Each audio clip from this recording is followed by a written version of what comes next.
said there is nothing to doubt about it. On the issue as to who signed, who didn't sign, the Bible that we all profess to says we should pursue peace with all men at all costs. My governor is a stickler to the rule, and I think it's the same thing as quoted. Okay, so moving on. So he's a stickler for peace. He wants peace. However, when I listen to some of your comments, when I listen to some of your contributions, some of you have urged the governor to continue with the fight with the FCT minister until the FCT minister structures are dismantled. That's what some of you have said. Some of you have pushed, and some of you have said, "Oh no, we cannot give the states to one man." Those are some of your comments, not my comments. My work is to report what you've said, right? And so some of you are saying, "Oh no, this is not in the interest of River State." However, the governor is saying, for me to be able to govern, then I will have to come to some kind of resolution. So my first question then is this the right resolution? Is this the resolution that is good enough for Rivers people to then enjoy the goodness of his government, or the dividends of his government? But let's take a listen to David Briggs. What he has in his hand is a presidential proclamation. So let me rewind a bit. So I'm a witness. So what I say is primary, not secondary. We are invited to a meeting, but that was not a meeting, because a meeting means opinion will be sought. There will be discussion between both parties, and resolutions will be reached. But that is not what happened. What happened is that Mr. President walked in with a written resolution, addressed us, and declared that what he has in his hand is a presidential proclamation, a presidential directive, and at the point withdrew and emphasized the fact that he is the president of the Federal Republic of Nigeria. Therefore, he can wait, and anybody who tends to say no to what he's saying, it has consequences. That is not democratic. That, in a simple layman word, is a threat. He wrote the resolution, but he refused to read the resolution, handed the resolution what they should do. And of course, you can see the situation. The president's reaction was very clear and simple, but very, very dangerous. It was a concrete intimidation to say he's a leader. In fact, he withdrew on his seat and said, "I'm the leader of the APC in Nigeria. And you are telling that when you born babies, when babies are born into my family, I will ask them to go." No, they can't go. All right, you had the words of David Briggs, and my first question is, what are your thoughts? Or rather, now my second question. I think my first question is if the governor's approach is, indeed in the best interest of Rivers people. I want peace. I've always preached peace, but some of you are saying no. We don't want the governor to embrace peace in this nature. There is no justice without peace. That's what some of you have said, not my words yet again. And so I'm asking the question, because when we see places where violence have occurred and the destruction that have followed, we cannot overestimate or overemphasize the need for peace. But what are your thoughts on this move by the governor? I have my own thoughts. I wouldn't tell you what they are, but I'd like to hear yours, so we can push the conversation for development. And by the way, it's not one person's thought that will change the situation of Nigeria. So let's not bother about what I'm thinking. Let's all come together and think together and air our views on this very issue under review, and let's know what the way forward is. However, when you listen to David Briggs, who beats his chest and says that he was there, by the way, once again I called him, but he's very busy today and busy this week, so he can be on the show. He promised next week, but I do not know if the conversation will still be trending by next week. But if the governor, if David Briggs comes out and says, "Oh, I was there and I know what happened, and this is what happened," and then there is the Commissioner for Information who also said he was there, and there was no show of weakness, and it was actually a show of strength for the governor to have been able to reach a place of compromise for the interest of the people yet again. Who do we listen to? For me, I would want to lean towards that of the Commissioner for Information, because he is the official spokesperson, the official spokesman of the governor. But then again, it's really a serious situation. As people of Rivers State, we deserve to know what is happening with our government structure. We deserve to know what is happening with our political structure, and that's why this conversation is very salient, very pertinent. And I'm hoping to get your views after the commercial. It's going to be basically you talking, so you want to call in.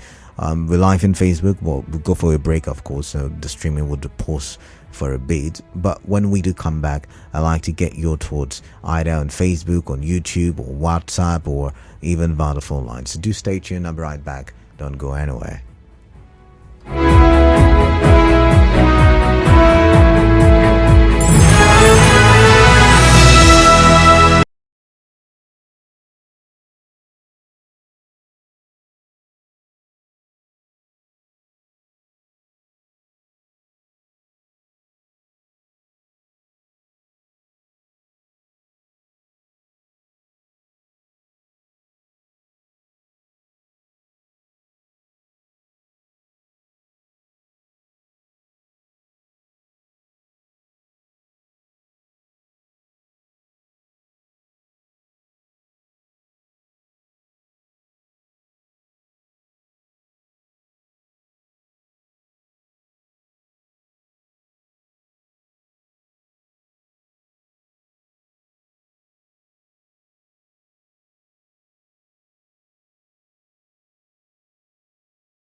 o'clock for this hour.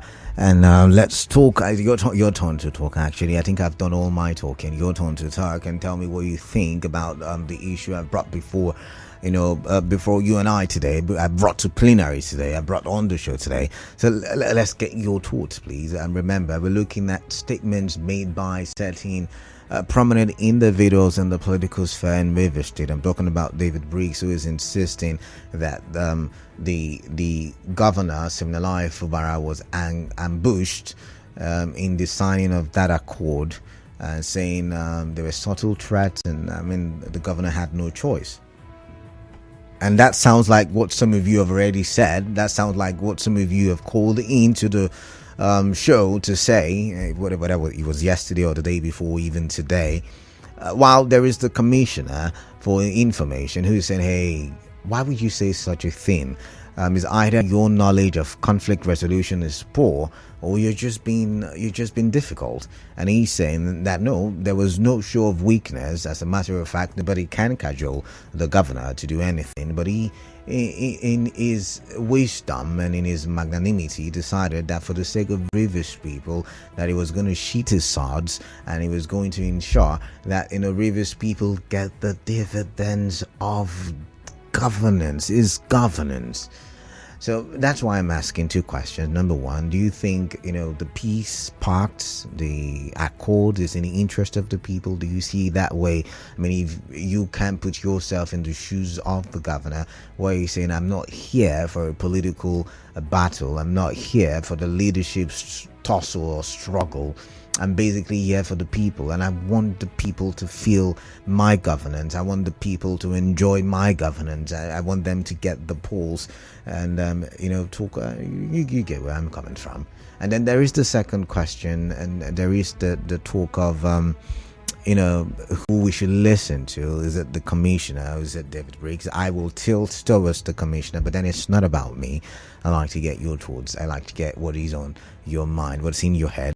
0817-923-0002, 0817-923-0003. Those are the call numbers. But let's see, what do I have here on WhatsApp? By the way, you can send me your WhatsApp messages to the number 0809-030-6416. Okay, let's start here. This one's from Jarong. It says, good evening, Mr. Canada. The Abuja man cannot decide what type of peace and when peace should be in the state. If we implement the draconic and criminal directive written by the Abuja men, or if the implementation of the draconic and criminal directive written by the Abuja men is the peace Mr. Governor and the Abuja men are referring to, then we like the way we are. People pay prices for everything, including peace. What's the Abuja price in the pursuit of diesel acclaimed peace? Anything, resolutions and directive not in the interest of Rivers State shall be resisted because of the illegality in them, Jarong. And you see, I've asked this question, and I knew we're going to get here. I've asked this question before now, and the question is, what if the interested parties have decided not to push this matter forward?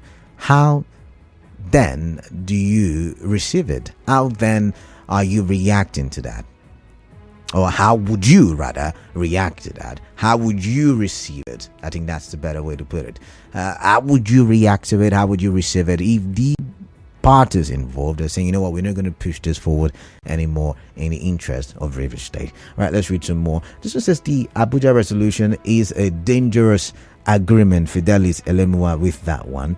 Let's see. This one said, Mr. Canada, good evening. That resolution was written by Wiki and handed over to President to read out to Mr. Governor.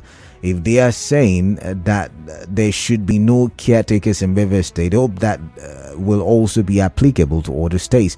One thing is sure, after Sim as a governor, another person will still come as governor. The said laws remain.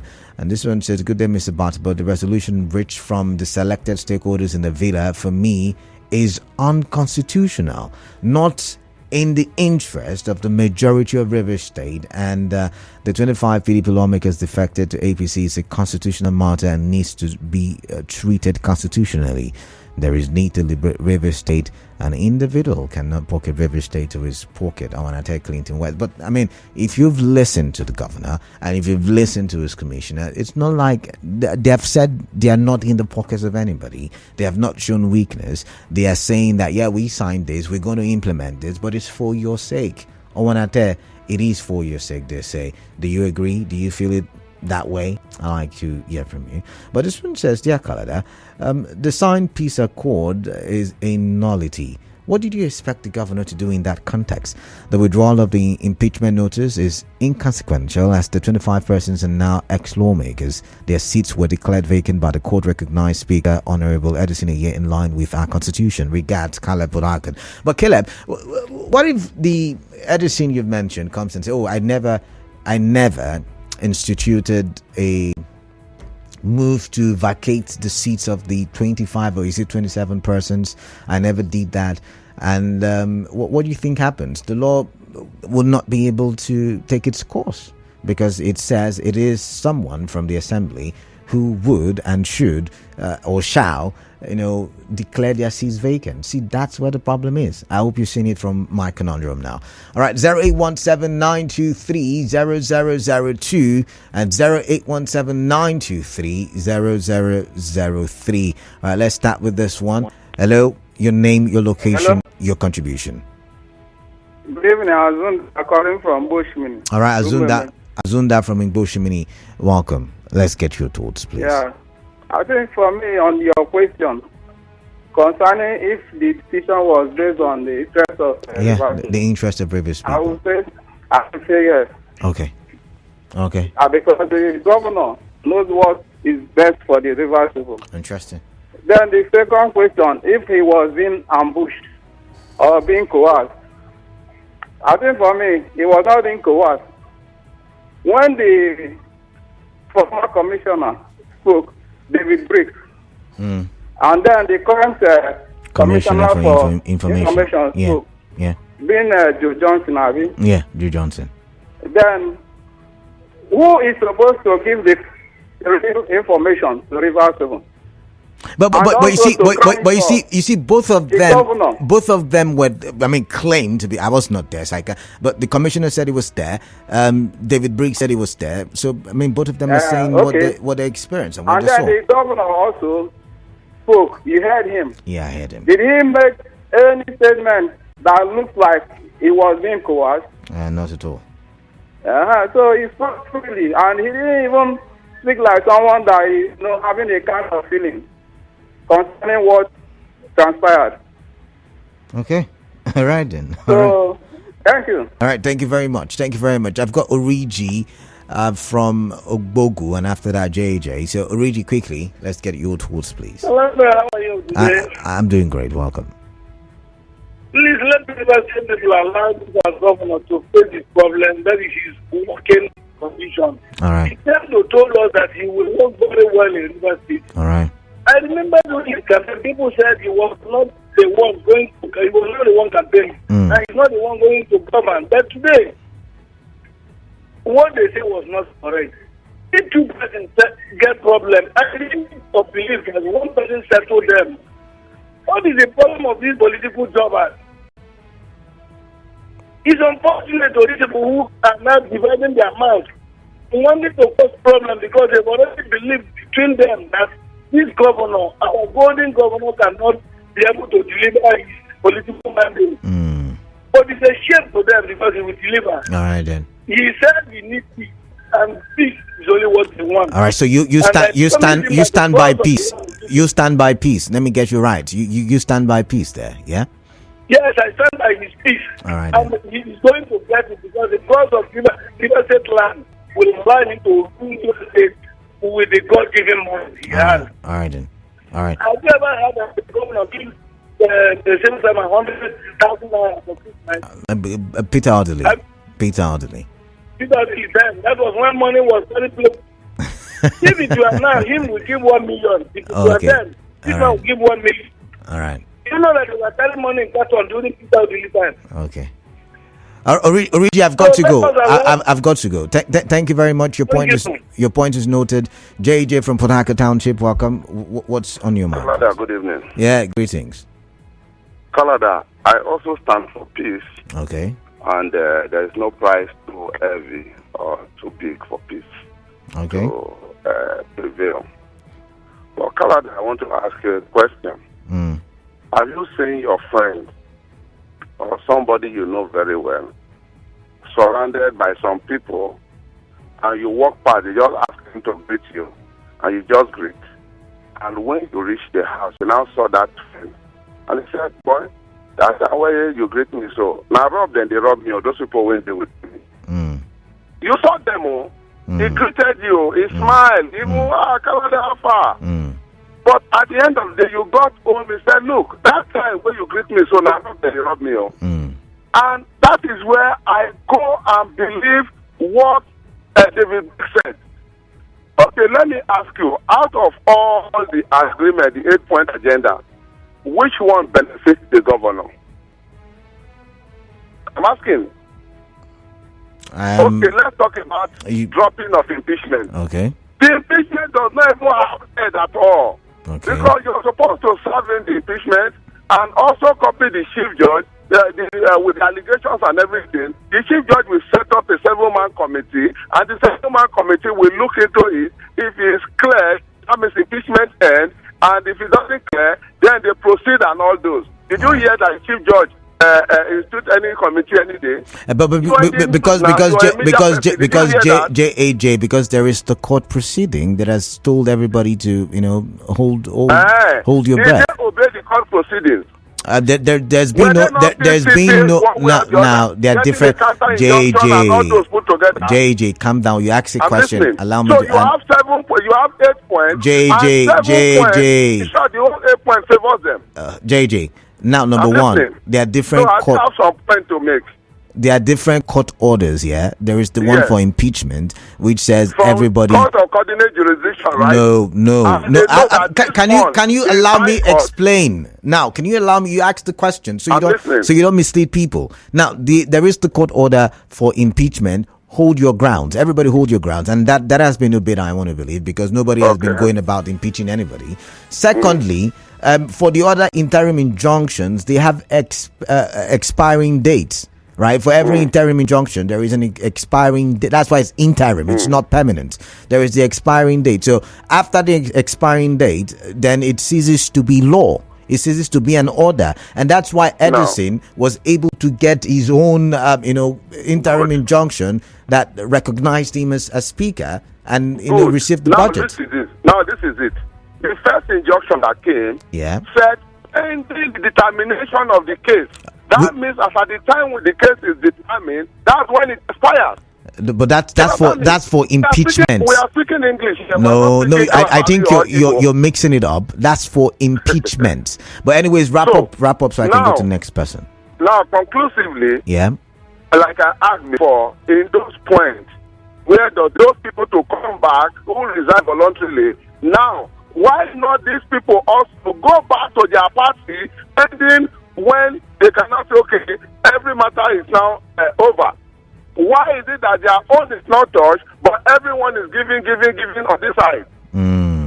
But these are the issues. But that is why I believe that when interests are not captured, it means that this thing was already written and there was a gunpoint ambition that led to this whole thing at the end of the day. So I believe David Briggs in total. All right. I was going to say some other things, but thank you nonetheless. Time is fast spent. Let's look at some messages. If not, you and I will keep going back and forth. But I do understand your arguments. But I was going to tell you that, the governor doesn't mind if, from what he has said, if, all of the items on the agreements favored the other party. All he wants is peace. He's not here to struggle for leadership. And I don't know how you are reacting to that one. But let's look at some messages here. It says, hello, Mr. Kalada. It is very clear that Governor Sim Fubara never had an input in the ceasefire deal. If he had been allowed today, anything If he had been allowed to do anything, he would have said, I didn't dissolve the LGA, so no need to reverse any dissolution. As for the vacancy of the seat, Speaker Aye can't reverse himself. The horse has left the saddle, the boat has sailed. There is no political solution to the vacancy. The former lawmakers better start preparing for primaries, and maybe they could contest for re-election under the platform of APC. Text from Oibo. This one says, if it is ex-Governor Wike, will he accept? Very good question. But is it about the governor, the ex-governor, or is it about you and I? I'd like to get your thoughts on that one. This one says, the truth here is that Governor Fubara is also having his own secret plan despite his loyalty to his master, Fidelis Elemua, with that one. All right, let's see this one. Mr. Khaled, I believe if you want to solve a problem, you get to the root cause of the problem first. The root cause of the problem first. Please, what is the root cause of this problem between the governor and the minister? Do you know? Structure, they say. Isn't that what they say? They say structure now. The commissioner's comment didn't counter Chief Briggs' observation. Both of them described what they saw. It means the governor was left with no choice but to sign the said document to get out of that tight corner. If it is for peace, why is he delaying the withdrawal of the case against the 27 lawmakers? For seem not to have hurriedly withdrawn the Ishoku suit shows that his legal team is going through and carefully considering the legal implications of the Abuja Accord, and would thereafter guide the governor on the best approach to follow. Victor from Egbeima. All right, this one says, I think I've read that one, so let's push. Good evening, Kala. If the parties are no longer interested, good, but the fact remains that PDP will not let go, considering what just happened in Cross River State House of Assembly of recent. Men from Bori. All right, I've got a commercial break coming up. We continue this conversation, the open season, so keep your at times waiting, because I would like to get to hear your contributions, and I'd like you to talk for development. Stay tuned.